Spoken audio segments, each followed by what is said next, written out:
thank you very much for showing up. We're going to get started. This is the 53rd semi-annual ACSM lecture here at UT Arlington. Today's presenter is Dr. Scott Davis. He is currently at SMU in the Department of Applied Physiology and Wellness and the head of the Physiology Laboratory. He got his undergraduate and master's degree from the University of Wyoming and his PhD from the University of Utah, after which he did a postdoctoral fellowship at UT Southwestern and the Institute for Environmental Medicine in Dallas with Dr. Craig Crandall, as well as other esteemed postdoctoral fellows. He has over 40 peer-reviewed publications related to autonomic dysfunction and health and disease, or autonomic function and health and disease. He's a member of multiple societies, and he's established a solid history of grant funding from both the National Multiple Sclerosis Society, National Institutes for Health, as well as others. So we are definitely fortunate to have him today to give this lecture, and if you would start by giving him a round of applause.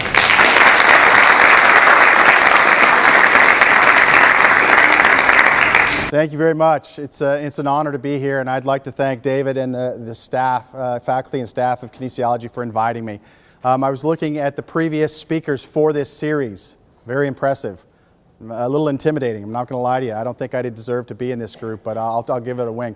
For most of you, I think it's disappointing. You're thinking, I think this was Rob Ryan, the defensive coordinator of the Dallas Cowboys, that was going to give this talk, right? I am not Rob Ryan, so, but I do. This is my own hair, so just in case you guys were wondering. So I am the director of the Applied Physiology Lab at Southern Methodist University, and some of you may have seen some of the things that are on this opening slide. You might have seen it in Dr. Keller's lab. Dr. Keller and I trained together at the Institute for Exercise and Environmental Medicine. So we have similar research interests, and we do collaborate on some things. So if you see something that Dr. Keller has stolen from me in the past, I would appreciate if you'd let me know with that. So today I'm going to talk about understanding autonomic dysfunction in multiple sclerosis. Seems like an odd topic, someone to talk about multiple sclerosis at a Department of Kinesiology. So how does a guy that has a kinesiology degree get involved with a diseased population? So how many of you guys in here started the program in kinesiology because you wanted to work with athletes, you were athletes yourself, or you did something related to sports or physical activity? Is that the reason why you're here? Yeah, that's exactly right. That's the reason why I got my degrees as well. I was interested in working with athletes. So I worked with competitive cyclists in my master's degree, and then with athletes at my doctoral degree at the University of Utah. And then fortune would shine upon me, and I got to work on a clinical grant to work with clinical patients, people that had multiple sclerosis. And I didn't realize the impact that I could have on an individual's life with a disease compared to athletes. Athletes are great, they're fun to work with, but they only care about themselves. When you work with a clinical population, you get to see benefits right away. These people, you're helping them with their day-to-day lives, not win a competition. And I think that's a noble cause. So some of you may have gotten interested in this field based upon your involvement in athletics or wanting to work with athletes. Don't forget about individuals that may have a disorder. Diabetes, heart disease, Parkinson's disease, multiple sclerosis. You will find that these people benefit greatly from your education and knowledge, and it may be the most rewarding experience that you have. So I want to remind that, and I always talk about that, that I'm very fortunate to have found this patient group to work with. The title of the talk is Autonomic Dysfunction. We're going to talk about some of the things that go wrong with multiple sclerosis and how we're looking at those mechanisms as ways to help MS patients deal with the deficits that they have to better their lives. And I put heated discussion in here because a lot of what I talk about is related to temperature sensitivity. So these people have problems with the heat.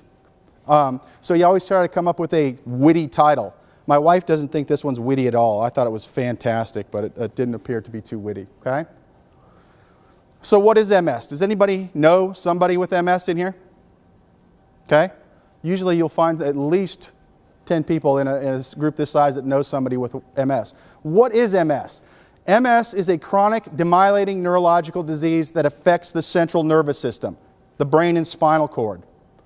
Once you start affecting the brain and spinal cord, there's going to be problems, right? Brain and spinal cord, central integrating unit that controls all of our activities. In the United States, there's about 400,000 people that are known to be diagnosed with MS, and if you look at it worldwide, 2.1 million have been diagnosed with this disorder. Okay? Who gets this disease? Well, unfortunately, it is a disease of young people. Most are diagnosed between the ages of 20 and 50, in the prime of their lives. They think that the disease starts earlier than that, but the symptoms don't start showing up until you're in your mid-20s or 30s. Unfortunately, 2 to 3 times as many women get the disease. There's an equaling factor with that, though, is when men do get the disease, they get a more severe case of the disease. Okay? So fate has a funny way of equalizing that discrimination between men and women. Typically, most individuals are Northern European ancestry. Okay? They come from Scandinavian countries, Germany. They were starting to see more in African American populations, but it's been limited, and other populations relatively small. Now, there are genetic factors. If your parent has MS, you are not going to directly get MS, so it's not directly linked to the offspring.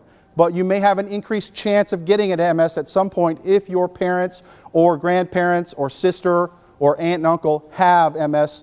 It increases the likelihood or chances that you might get it, but it is not directly translatable as we think of in genetics. Okay? Other factors that are involved too, we think it is something related geographically, and we think it's an exposure that you have geographically. So if you grow up on the equator for the first 20 years of your life, the chances of you getting MS are relatively small. If you grow up in St. Paul, Minnesota, your chances increase. We think it's something in that latitude that you're exposed to that initiates the disease process. So, this is a great figure that I like to show. What does MS feel like to someone that has MS? And this is an advertising campaign in Germany that they have, and this woman is riding by on her bike. But here we have an MS patient. You can see he is outstretching his arm, and then there is a break before the hand. So it feels like he cannot control his hand, or his hand is separated from his body based upon what's going on with the brain and spinal cord. I think that is an awesome, awesome advertisement to let you know what MS feels like to these patients. I don't think they could have done a better job, and I like to show that picture because of that fact. Now, what causes MS? Okay, so this is a little complicated, but we'll go through it really as quickly as we can. Basically, it's an immune disorder. Your body's immune system is attacking its own body. For whatever reason, your immune system starts attacking a substance called myelin in the central nervous system. Myelin is important for conduction of electrical impulses within your brain and spinal cord and how it gets to your peripheral muscles. Okay? And what the immune system will do is basically chew away myelin until it completely exposes the bare neurons within the brain and spinal cord. And I have a slide that will show you what happens to conduction when this happens. So this is the first aspect of MS. Your immune system is turned on for whatever reason. It starts sensing self is an enemy. It starts degrading myelin around the nerves in your brain and spinal cord. This causes problems. This is the first stages of MS, the relapsing, remitting portion of the disease. Once the disease or the immune system has stripped the myelin off of these nerves, then you can go into what's called a secondary progressive form of the disease, where the immune system will actually cause nerve death. Okay? And you can, so let's take a look at this slide. This is what myelin does in normal neural conduction. Okay? So myelin is this lipo layer that surrounds the nerve. You can't see the nerves, but the nerve is a white fiber that's running through there. And basically there's a sheath of lipoprotein that surrounds this nerve. And what it does is it allows nerve conduction to proceed from areas in the brain and spinal cord very rapidly to where we need it to go in the periphery. Okay? And you can see there's immune cells, astrocytes, microglia. These oligodendrocytes are actually cells that produce myelin, that wrap this substance around the neurons. So what does saltatory conduction look like? So we're going to look at it as electrical impulses, or here, explosions. And as nerves travel down your nerve, or down the neuron with myelin in place, what you see is at each node, the electrical impulse is generated. And because of that, it doesn't have to travel down the entire neuron. It speeds that electrical impulse down that neuron. That's saltatory conduction. When you have that firing at each one of these nodes, and these nodes are named after a guy named Ranvier, node of Ranvier. So basically what you have is in your nerve, you have these electrical discharges, pop, pop, pop, pop, pop, that are traveling down from your brain and spinal cord. And because of myelin, that is done very fast. And also, you'll notice, the current stays the same. So the size of that explosion or electrical current goes down the nerve, stays the same. There's no leaking of the current.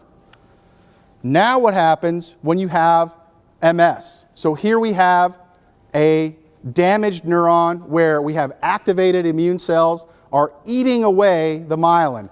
And now we have a long exposed bare section of this neuron. What does that do to neural conduction?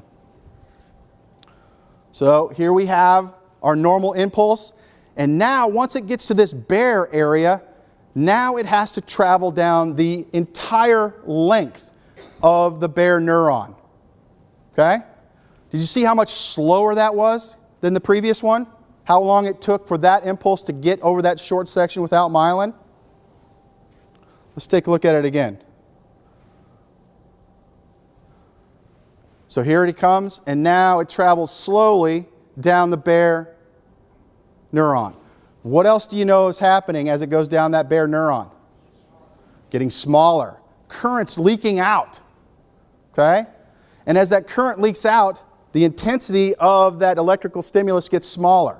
And if it gets too small, and the area or the neuron is a long section, what can happen is that electrical impulse may not travel down the neuron. It may stop. Conduction block.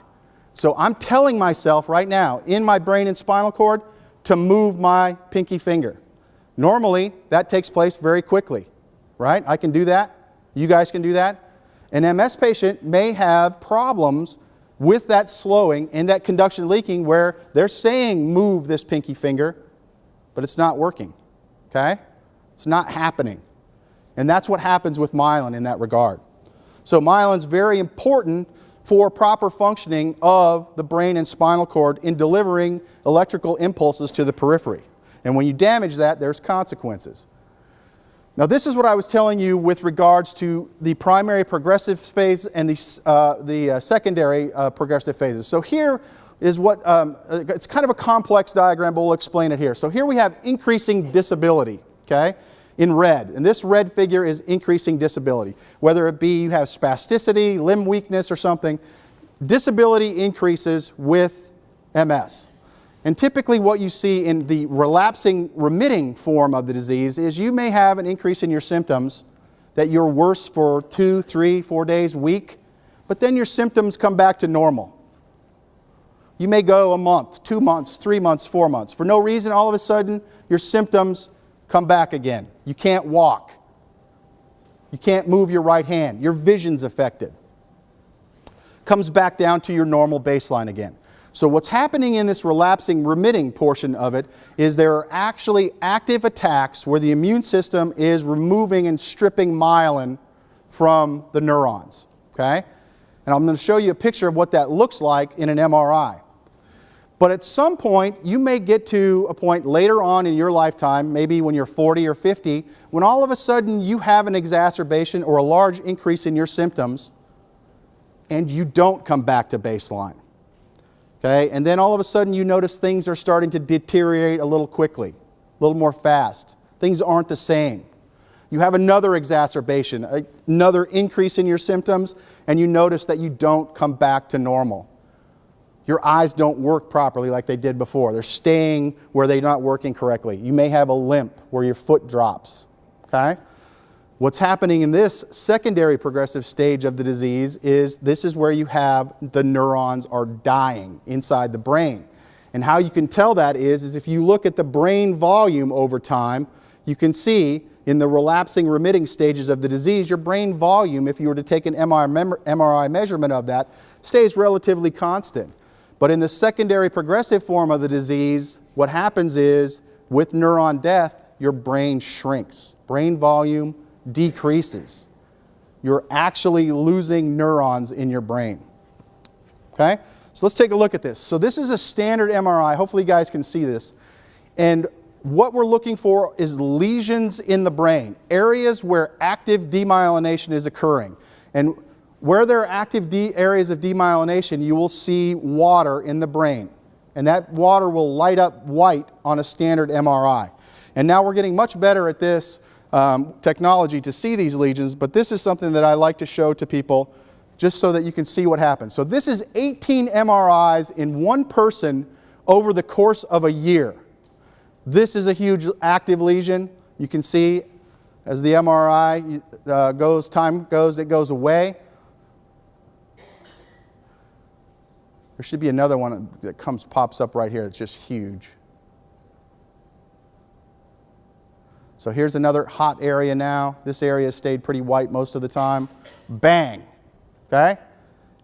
An active area of demyelination in the brain. Slowly goes away, another hot spot there. This is where your immune system is stripping those neurons. And the white areas that you see indicate that it's active. The process is going on. So when you saw this one that we started with go away, did that mean the myelin is back? No, the myelin's gone. What's not active is the process, the immune system actively working in that area now. But all of these areas that you saw light up in this brain are now areas that have been demyelinated. There is MS activity in there, and function is not going to be restored in those. So this individual has multiple areas, 4, 5, 6 areas now where you're affecting in the brain, affecting its normal function that's not going to get any better. Okay?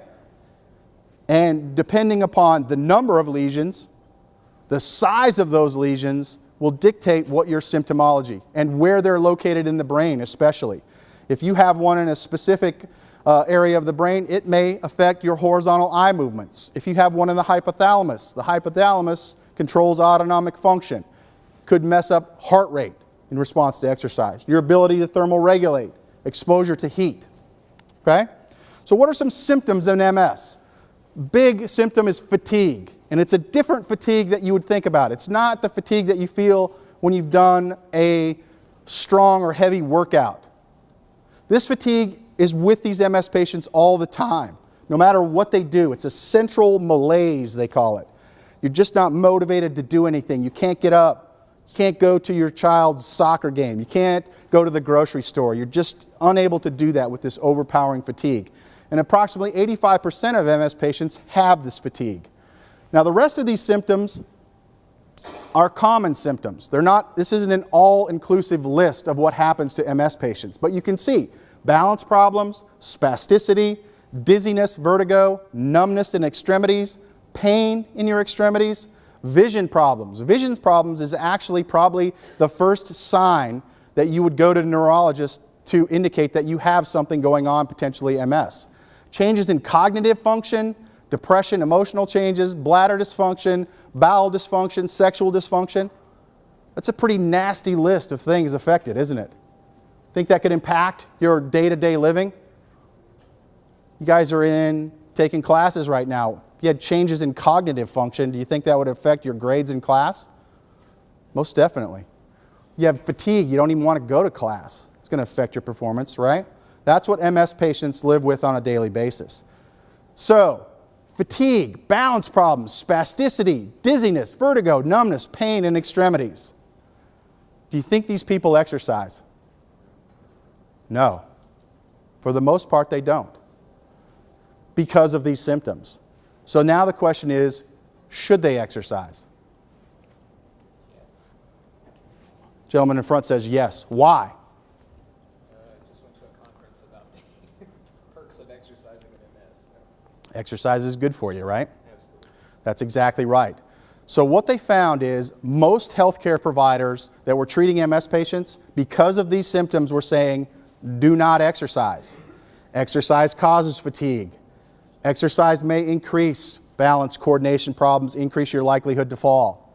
Spasticity is going to affect how your muscles work. So the healthcare providers, doctors, nurses, told MS patients to go lay down. Don't exercise. You'll get tired. It's going to affect your vision. It's going to maybe increase the progression of your disease. You should just rest. So guess what MS patients started dying from? Do you think it was MS? What did they die from? Sedentary-related diseases. That's exactly right. They started dying from obesity, cardiovascular problems. MS was not the cause of death. So I had the great fortune to work with a gentleman named Jack Pettijohn at the University of Utah. He was a visionary. Nobody knew it at the time but me, I think. Dr. Pettijohn passed away, and he's one of those guys that you have in your life, and you guys will come across this, you're young now, one of the smartest people that I've ever met in my life. And now that he's gone, I am missing a resource that was immeasurable. I can't go and ask him, say, hey, I found this, what do you think? And have him give me that insight. And I struggled with his death and even questioned whether I wanted to do MS research, and I think he would have wanted me to continue with that. But one of the things that he did was he was a pioneer to prove that exercise is safe and effective for MS patients. They saw comparable increases in their fitness. They got fit with exercise just like you get fit with exercise. They had beneficial effects on quality of life. They felt better.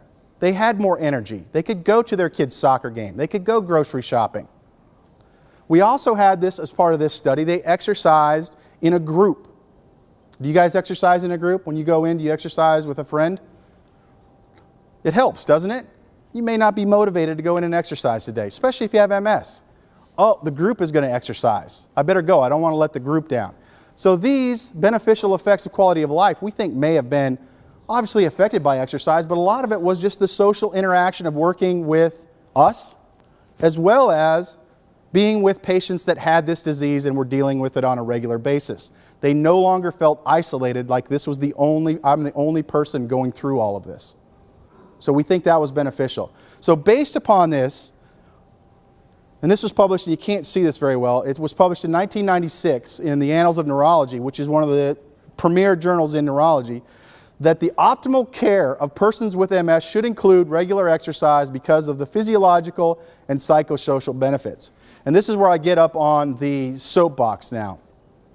I get probably 4 or 5 manuscripts that I have to review for journals that will submit me papers that say, underwater Tai Chi is beneficial to MS patients. Is that a novel finding? Is that something new? Is underwater Tai Chi exercise? Is exercise beneficial to MS patients? Yes. Is chewing gum and jumping up on one leg beneficial to MS patients? As long as they don't fall and hurt themselves, just like we would. It's exercise, it's beneficial. I no longer accept those manuscripts because I already know that exercise is beneficial to MS patients. I want to know why now. Are we actually helping the disease? Are we doing something that is changing immune function that maybe is decreasing their disability over time? I have no doubt that Tai Chi or underwater volleyball or whatever is beneficial. I know it's beneficial. I want to know why at this point. So one of the other factors that I haven't shown you with related to this, heat modifies all of these symptoms. It makes them worse. So they have more fatigue when it's hot. They have more spasticity. They have more dizziness when it's hot, when they're exposed to high ambient temperatures. When they exercise, you guys know what happens to you guys when you get hot when you exercise. You sweat, you got to dissipate that heat. The body doesn't want that heat in there. You try to get rid of it. Well, this is a double whammy for MS patients because now this heat affects them, but we know exercise is beneficial for them. So this is a factor that we have to account for when we're talking about with these MS patients is heat sensitivity. And about 70% of MS patients have an increase in one or more of their symptoms when they're exposed to heat. To give you an example, I have a patient that's at UT Southwestern MS Clinic that got in his car, didn't let it cool off with the air conditioner in August, backed out of his driveway, got spasticity in his accelerator foot, put his car in drive, and drove through his neighbor's living room because he could not get his foot off of the accelerator based upon this heat sensitivity. So the cops were called, thought this guy was drunk, drove through his neighbor's through his living room, brought him in, cooled him off, symptoms went away. He didn't have the spasticity, and he was saying, my foot was stuck on the accelerator. So the neurologist that I work with was called in by the cops because he was his care provider to talk about this situation. They were going to arrest this guy, and then they realized after an hour conversation with the neurologist that what happened was he was exposed to high ambient temperature, caused spasticity, drove through his neighbor's living room. Okay? So what happens with heat? Why is heat such a problem? Well, heat affects the central nervous system. It's going to affect these neurons. So here is a neuron here, and what it's going to do is sodium and potassium gradients in that neuron are responsible for generating that electrical charge as it goes down the neuron. So sodium comes in, calcium goes out. Well, with heat, what happens is we have sodium channel failure. Basically, the lock doesn't open, sodium can't come in, and too much potassium is shunted out. So now our mechanisms for generating electrical impulses have changed with heat based upon, at the very cellular level, at these channels for sodium and potassium. Now, this heat sensitivity isn't something that's new. It's been around for a while. And the first person that really described it was a gentleman named Wilhelm Uthoff. And if you discover something relatively new, and you're the guy that describes it, you get it named after you. I do not have a phenomenon named after me. I don't think Dr. Keller has a phenomenon named after him, but we'll keep track of that by the end of the lecture. But what Dr. Uthoff noticed was he saw people in the 1800s that had changes in their vision when they took a hot bath. Some of these patients were female patients that were going through their menses, temperature increase. They had an increase in their symptoms. He published this in 1879. This is in the Archive de Psychiatrie. It's in German. I don't know what it says. I've never had it translated. I hope it says something about heat and vision in MS patients. But I did get a copy of this at the library at UT Southwestern where I had to glove up to go get a copy of it. And here is the original article that I have of that. And someday I hope to have it translated. So if you guys speak German, come and see me after the talk. But what he found was, in the early 1700s, 1800s, he collected 100 cases of MS. At this time, MS was thought to be maybe 1, 2, 3, 4 people. And he had 100 of these patients. And they reported vision loss with exercise, hot bath, and again, menses. So now, this heat sensitivity is called Uthoff's phenomenon. Okay? 120 years later, modeling Uthoff's phenomenon in MS patients with internuclear optimal paresis. That's a huge word, isn't it? Internuclear optimal paresis. But this is S.L. Davis, that's me. 120 years later, we're still talking about my man Uthoff. And we're measuring in people that have a specific eye movement disorder. These individuals have problems with horizontal vision. Okay? So I'm going to put a video up here of an individual that is going to be looking at points out in front of him, and his eyes are going to be moving at these points. And I want you guys to watch how his eyes move. Okay? Specifically, I want you to watch this eye right here, his left eye, as it moves to the right. And see how that compares to his right eye. You guys ready? There'll be a quiz afterwards.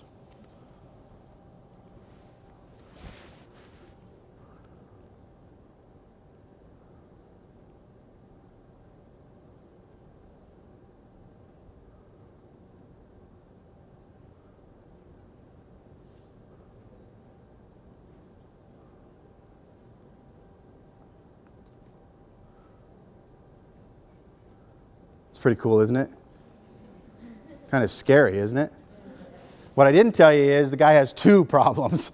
So, what did you notice about this eye when he looked to the right? It was slower, wasn't it? Wasn't tracking with his right eye, right? You guys ever done that before? Had your eyes move in different places? Can you do that? Not on purpose. There's a reason why you can't do that. Your eyes are very well coordinated so that you can keep the image focused on the retina so that it can be processed. When you have your eyes now moving in different directions, you have two images that are different that are trying to be processed. That can be problematic. That's why our eyes move together. He also has another problem called vertical nystagmus, where he looks back this way and his eyes go like that. Okay? That's not very good either. But what we were looking at was this horizontal eye movements. And we have a way that we can accurately measure these eye movements. We have a